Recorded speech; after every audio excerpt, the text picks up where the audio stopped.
What is going on, guys? My name is AK back again with another YouTube video. Now in today's video we've got part 2 of my hidden lines of sight. So we did part 1, we covered standoff, raid, garrison and checkmate, and now we've got part 2, so we'll be covering the other 4 maps that feature in the competitive rotation. We've got Miami, Moscow, Apocalypse and Express.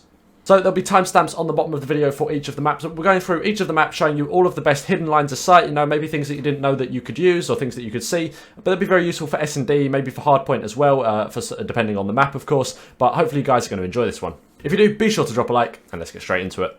Now, we're starting off in Express. Now, I do want to say, if you have any other spots that I haven't actually mentioned in this video, be sure to drop them in the comment section. I'm sure people will really appreciate that. But starting off, we're talking about the back of the train here. Now, if you didn't know, what you can use is you can use the back of the train here to actually see into the top of the maps room.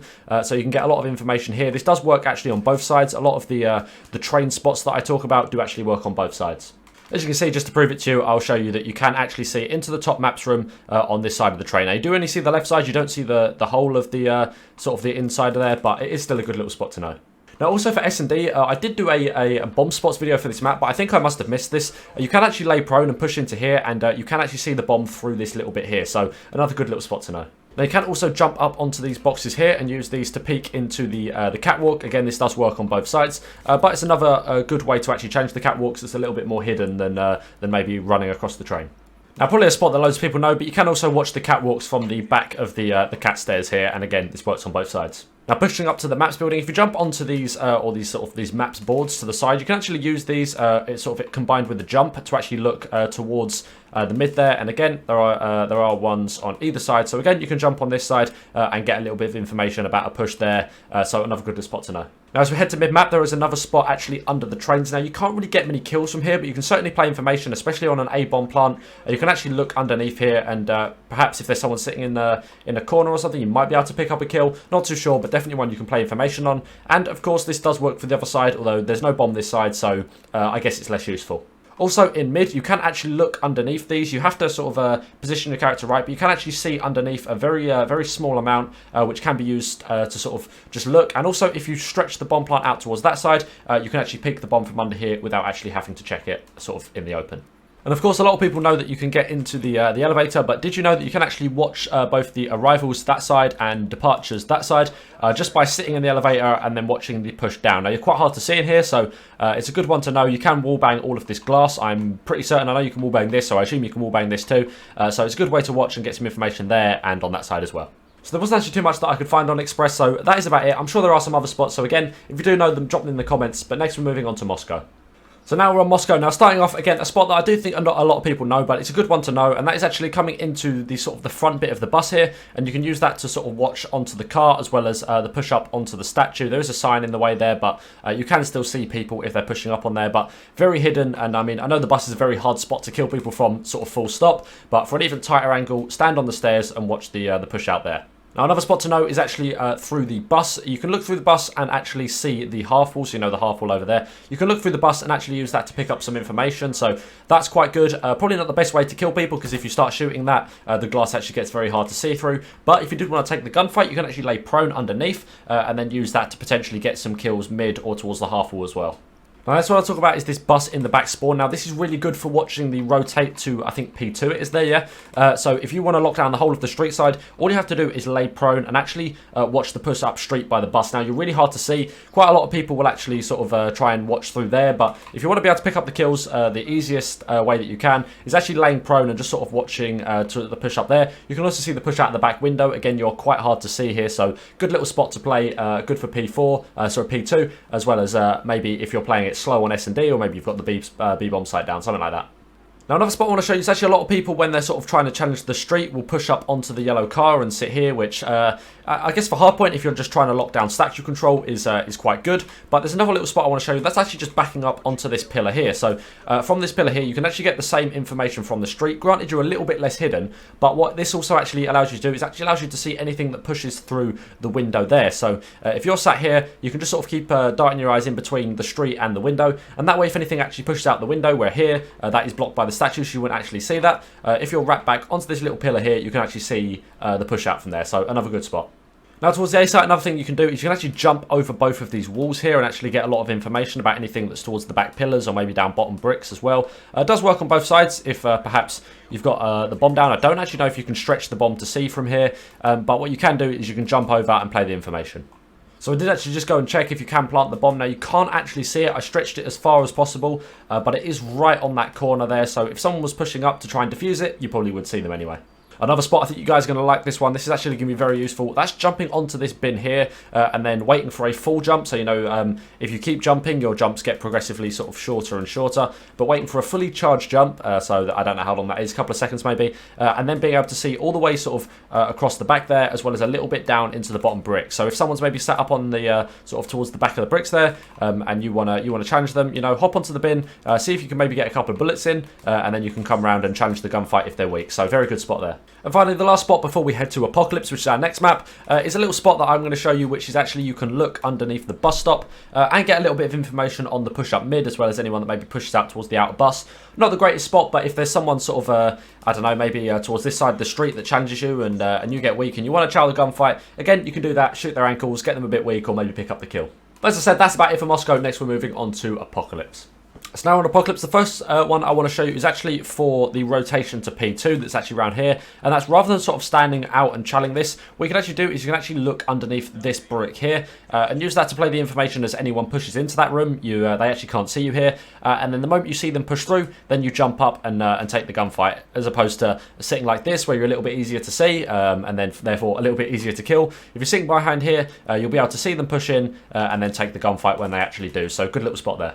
Now probably the most useful spot on the whole of Apocalypse that I discovered not too long ago is actually the outer TVs to the top jump wall. So you know you'll be challenging mid trying to take that gunfight, but that is a head glitch. That's a very powerful head glitch, and I mean my AR is good, but it's not quite that good. A lot of people maybe go towards TVs here to try and take that gunfight. That is a very good spot to play, but arguably the best one is actually to jump up onto the wall here by the outside of TVs, if it will let me do it. There it is, and then take the gunfight here. A whole load of people don't know that you can actually take the gunfight from there, and by the time they've seen you, you've probably killed them. So very good spot, make sure to use that one. So another spot that I see a lot of people do is pushing up onto this back box here to watch the P3 and top TVs sort of push through, or maybe if you're on P5, just watching the rotate to the hill. So that does work quite well, but another spot you can do is actually lay prone here and instead use this to watch the cross. This works best for P5 because you're a lot harder to see here, and also if you angle it perfectly, you can also see the back blue barrel there from P3. Now, in an actual game, how often you're going to use that? Probably not massively, but definitely a good way to sort of just play information, and then you can peek and take the gunfight. And another spot near here is actually this van here, and you can use this to watch the push out of the back of Coupe.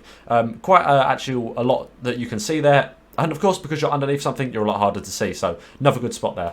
Now, there's a few spots on this mid van, although it does depend on if you're host of the game, because if you're not, you can sit here and you can actually watch through to Coupe, but if you are host, as you can see, this is down, so you can't actually use that spot. Very annoying. And lastly, on the mid truck, you can also look through this window here to see the push out of the top maps, and then go and take the gunfight for a little bit of early warning. Another spot that's under a truck is this one here. You can use this to see the push into maps, especially through the sort of the catwalk there from TVs. So good little spot to know. You can watch the push through there. Now, another spot that I think you guys are really going to like is one that is very useful for P4. So, you know P4, that turtle hill over there? Well, I guess I've kind of just given the spot away. You can actually jump over this wall mid if you climb on top of the truck. And then you can use that to pick people off that are maybe sitting on top of the turtle. You know, a lot of people will sort of do this. Let me just quickly show you what a lot of people like to do. They'll jump up onto the turtle here and then use that to watch the push. But if you're jumping mid on top of the truck, you can kill the people off the top of there. So, good one to know about. Now, another cool spot that I think you guys are going to like is actually if you come down onto the back here, you can actually use this to get a tight angle on the sort of the top of the bricks, the half wall. Now, I don't know if you'll be able to actually see it all, whether you'll be able to sort of consistently get kills from here, but certainly if you're running down this side of the map, you know, you can use that just to peek if there's anything top, and then you can sort of push through and decide whether you want to go challenge a gunfight or maybe wrap round to the spawn, something like that. I don't know, but a good one to play some information from. And the last spot for this is actually jumping on the back of the bamboo, and you can use that to peek if there's anything in the window sort of by the P2. But that's about it for Apocalypse. For our last map, we are moving on to Miami. And so for our last map, we're on Miami. There's a few spots that I want to show you on this map that I think are going to be quite good. So the first one, you can actually jump on top of this bus and watch the push through top purple. Now, a lot of people know this, but very good for S&D. You know, people push up into this top purple to get down into the bottom hotel lobby bit there. So you can watch the push there, and if they push out to the balcony, you probably pick up the kill. Next spot I want to show you is actually over towards sort of the outer ring bit here. All you need to do is jump up on here, and then you get eyes on the top window. Now, I'd probably have the higher zoom sight if we're using the Krig, or maybe when snipers come back, use that. But definitely a good spot to know. So yeah, make sure you use this one. Also, another spot that I like to use quite a lot is actually laying prone underneath this truck here. You can watch the push-up sort of mid. You can't actually see the steps push up, so maybe you would need someone to watch that. But if you want the mid push, especially if you're watching across maybe towards a bomb site, you can look here and watch the people cross through. So good spot to know. Also, if you need to push the sort of the beach side of the map, you can climb up on these stairs and get a very tight angle here on the top window there. So that's probably the best way to challenge that. You don't want to jump up in the middle here. You're very open. You're very easy to kill, especially if there's someone there as well. And then for challenging the other window, I'd recommend either sort of edging up the back of the bus here and playing a tight angle, or you can actually lay prone sort of under the boat here. And this gives you eyes on actually both windows, and you're very hard to see because it's very dark. When actually trying to defend from a push sort of towards the A-bomb site now, my favourite spot is one that Insight likes to use a lot, and that's actually playing a very tight angle sort of towards here, and that way you can watch the push up towards the A-bomb site. You're not very open in the window, so if anything pushes out to the boat, they won't be able to kill you, but from here you can actually watch the cross out towards the boat, as well as the push up to the A-bomb site. So a very nice way to sort of play a nice tight angle on that window. Now, if there is someone on the back boat, you can actually watch that all the way from here in the bottom of the lobby bit. Now, it's quite sort of open, but if you need a little bit more visibility, what you can do is you can actually shoot the piano. That actually collapses it down, and then you can jump on top of the piano and you get a little bit more sort of visibility towards the back steps of the boat there. So if you need to peek it, just play some information. You can either do that in here sort of from the ground, but again, if you need a little bit more information, shoot the piano so it comes down, and then you can watch over the top. Another little spot for you guys to know is actually on this back hedge here. Now, this is actually deep in the spawn, but if you want to watch the A push-up, all you need to do is actually come and sit here. You can watch the push-up onto the A bomb site. Now, you won't get much information if they push sort of outer of the hut and actually go down towards the beach side, but if they do push up to the A bomb, this is a very nice tight little angle to play. You're very hard to see, so chances are you probably pick up a kill or two. People won't really expect you to be here, so good one to know. Likewise, if there's people on the back bus, just coming over to the other hedge on this side allows you to actually see people sort of towards the back side of the bus there. Very nice tight angle, hard to see, so brilliant line of sight. And the last spot for today's video is actually jumping on the back of the hedge here. You can jump on these bushes behind, and this gives you a very nice sort of tight angle sort of mid. You can watch the ring push there, as well as the push out the front of the hotel. But a good little one to know. You're very hard to see here. I doubt many people would expect it, being sort of how far back in the spawn you are. Again, throw on a nice long range sight on your Krig, and you should be able to pick up at least a decent amount of information, or maybe some kills as well. But that's about it for my Hidden Lines of Sight video part 2. So at the moment we've covered all the maps, of course. If any others get added, I'll make sure to make separate videos for them, sort of as and when. But I'm guessing we're at a point in the season where we probably won't see many new maps come into the rotation. But either way, hope you guys enjoyed this video. As I said at the start, if you do have any other spots that you guys know, drop them in the comment section below. I'll give them a read. They'll be really useful for me, and also for other people watching the video that want to know about the spots. But thanks a lot for watching. If you did enjoy, be sure to drop a like, and I'll see you in the next one. Have a good one.